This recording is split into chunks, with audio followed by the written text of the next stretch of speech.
वसई जवळच्या पांजू गावातील एक कचरा कुंडी नागरिकांच्या जीवावर बेतलेली आहे। भर रस्त्यामध्ये अशा प्रकारचा कचरा टाकला जातो आणि त्याची दुर्गंधी जी आहे संपूर्ण गावात पसरते।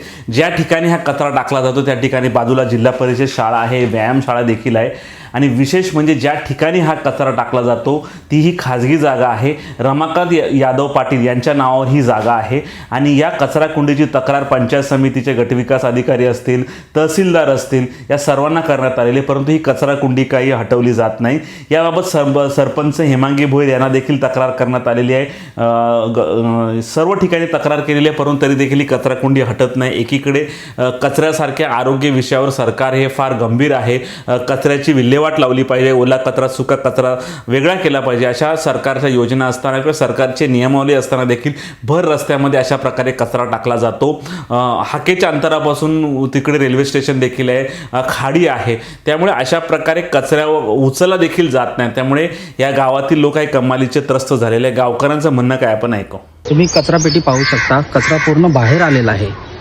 सदर कचरापेटी ही आमच्या मिळकतीमध्ये सर्वे नंबर 12 ब आणि क 762 ह्या सातबाऱ्यावर आहे।